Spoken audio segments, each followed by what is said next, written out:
ღემშვიდობის საჩრევ მეგობრებო, ეხლა ვიმყოფები ლაგოდეხი მაწიმის ცენტრალური გზის მიმდებარე ტერიტორიაზე. აქედან სულ არის რამოდენიმე კილომეტრი აზერბაიჯანის საზღვართან. ეხლა ვიმყოფები რესტორან ედემში, არაჩვეულებრივი დასასვენებელი სივრცე. წავიდეთ, ჩვენ დაგვხვდებიან მასპინძლები და უფრო დეტალურ ინფორმაციას მასპინძლები მოგვაწვდიან.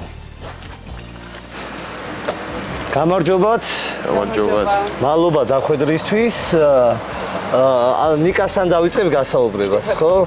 ნიკა, როგორც ვიცი, შენ ოჯახის წევრი ხარ, თან მენეჯერის ფუნქციაც გაქვს შეთავსებული. ძალიან კარგი. მოდი ახლა დავიწყოთ მოკლედ მომიყევი ედემის შესახებ ისტორია. აქ მე როგორც ბავშვობაში ვიცი, ეგ ცარიელი ადგილი იყო და იდეა საიდან წამოვიდა ამ რესტორნის შექმნის, რომელ წელს დაიწყეთ მშენებლობა, რომელ წელს დასრულდა და მე თანდათან რომ დამათვალიერებინო, ანუ სხვადასხვა შენობა ნაგებობები არის, როგორც მე ვუყურებ, რამდენი კაციანი კუპეები გაქვს და ასე და ასე შემდეგ. ხა ნუ იდეა ქალბატონ მანანა ივანიშვილის ეკუთვნის.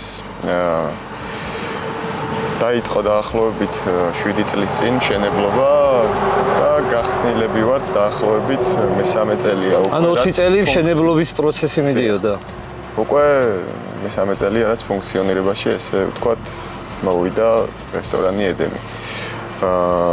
რაც შეეხება რესტორნის ტერიტორიას, აქ თხილის დიდი ბაღი იყო და ნუ შეიცვალა გარემო და გავალამაზეთ.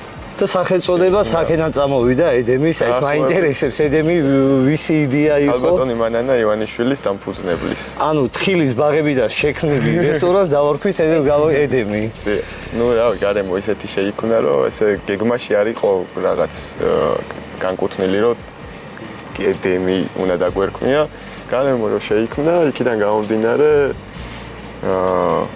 ერთად შევთანხმდით, რომ ეს სახელი ძალიან მოუხდებოდა ამ გარემოს. სტუმრები როგორც ლაგოდეხიდან ყავთ თუ სხვადასხვა მუნიციპალიტეტიდანაც ჩამოდიან, დაუშვათ თბილისიდან ან ბათუმიდან ან სხვადასხვა რეგიონებიდან. როგორც ლაგოდეხელი მომხმარებლები, ასევე სხვადასხვა ქალაქებიდან ჩამოდიან, გვაქვს განსაკუთრებული საჭმელები, რაც ძალიან მოსწონს და ანუ ერთი და იგივე პერსონაჟი არის გათვლილი ორივე. დაახლოებით 30 პერსონამდე ეტევა აქეთ მხარეს. ვერანდაზე რამდენი ადამიანი? ვერანდაზეც დაახლოებით მასე 30 პერსონაჟია გათვლილი. სამუშაო საათები როგორ აქვს? სამუშაო საათები ზაფხულის პერიოდში დილის 10 საათიდან ვიწყებთ და ღამის 2 საათზე ვასრულებთ. ახლა შემოდგომაა და შემოდგომაზე ალბათ ცოტა ადრე. კი, 10 საათზე დავიწყებთ და სადღაც ესე 12-ზე.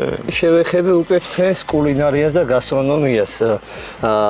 არაერთხელ ვარ თქვენთან ამყოფი და უნდა აღვნიშნო, რომ აი სასწაული ხინკალს ამზადებენ. რაც შეეხება ხინკალს, მართლაც უგემრიელესი ხინკალია, ამას მარტო ადგილობრივი ხალხი თანამშრომლები არიან. ძირითადად. ნიკა, უნდა აღვნიშნო აუცილებლად ახალი მშენებლობა დაიწყეთ დიდი დარბაზის.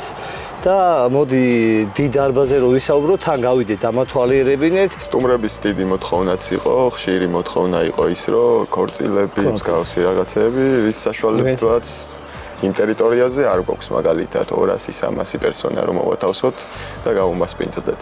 აქ ტერიტორია სწორდება, რომ საპარკინგი ადგილი მოეწყოს. დაახლოებით რამდენი ავტომობილის გაჩერება იქნება შესაძლებელი? ნუ ესე ზუსტად ესე ვერ გეტყვით, თუმცა ნუ საკმარისი უნდა იყოს წესით და რიგით. კი. კარგი, შემოვიდეთ დარბაზში.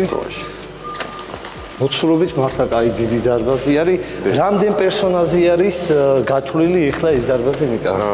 დაახლოებით 400 პერსონა და ცოტა უფრო მეტიც რა გეგმაში ესე გვაქვს და ნუ ნახოთ ბოლომდე რო დასრულდება როგორ რანაირად იქნება ეს. როდესთვის დასრულდება მთლიანად ეს შიდა სამუშაო რემონტი? ზუსტი ესე დრო ჯერ არ არის თქვამი რომ უნდა ჩავუყარდეს ამ დღეს, თუმცა დაახლოებით 2 თვე დაჭირდება კიდევ სრული. ანუ გაზაფხულისთვის უკვე თავისუფლად წესით და რიგით ყველაფერი თუ კარგად წავიდა.